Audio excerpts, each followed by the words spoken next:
कथाओं में जो हम गजल कव्वालियां सुनते सुनते हैं, वो क्या है महाराज? वो कथा नहीं है, वो आपका मनोरंजन कर रहा है और फिर वो आपको कथा से भटकाता है। और कथा से भटकाने का हर मार्ग, जो भी मार्ग है, उसे आपको त्याग देना चाहिए।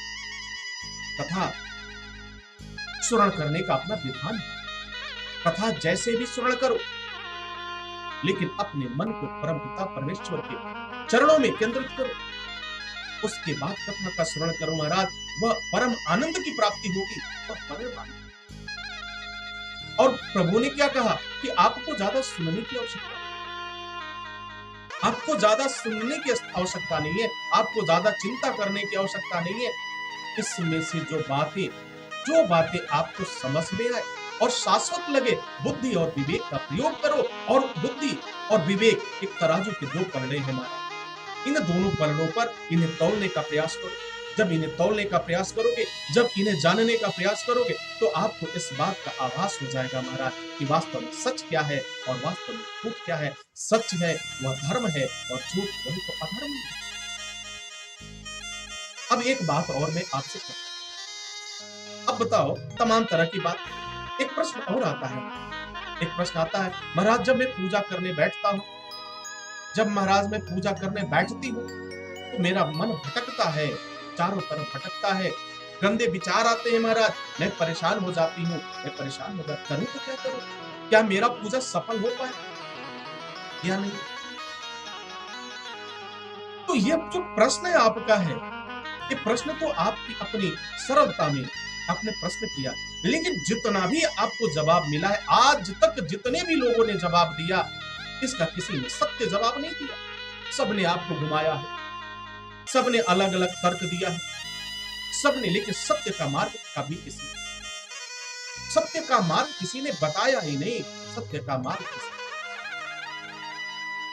अच्छा एक बात बताओ, इस जीवन को संचालित करने के लिए आपकी जो प्राण शक्ति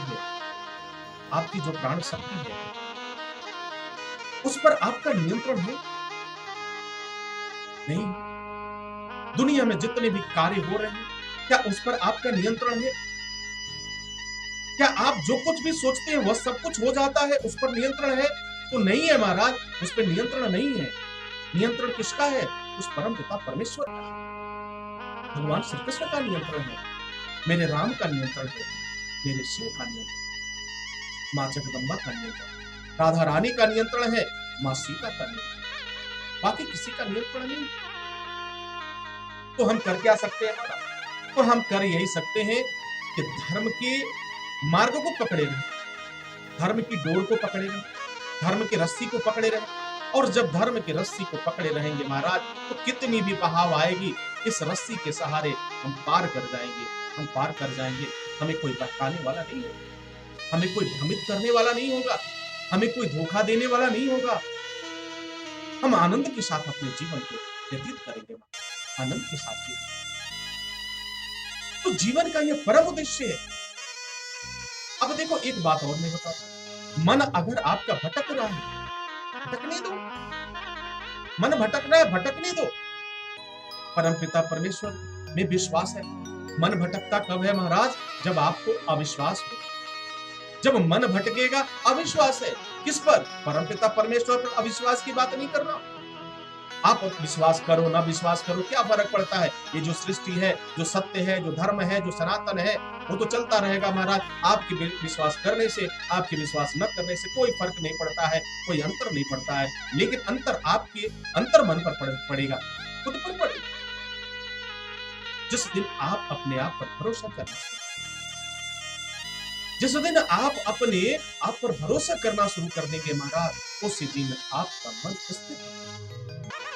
और मन कभी स्थिर नहीं होता। मन तो वह बेलगाम घोड़ा है, उस घोड़े की भांति दौड़ लगा रहा है, जो कभी रुकने का नाम नहीं लेता।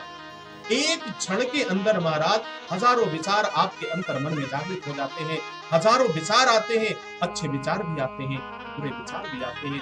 लेकिन अगर आपका मन परमपिता परमेश्वर के चरणों में लगा हुआ है, परमपिता परमेश्वर को साक्षी मानकर अपने कर्म में लगा हुआ है, अपने कर्तव्य को पूरा करने में लगा हुआ है, अपने दायित्व को पूरा करने में लगा हुआ है महाराज, तो फिर वह विचार वह गंदे विचार आपके मन में एक पल भी नहीं ठहर सकता, एक पल भी नहीं ठहर सकता। वह उसे जाना ही होगा, उसे जाना। अच्छे विचार आपके मन में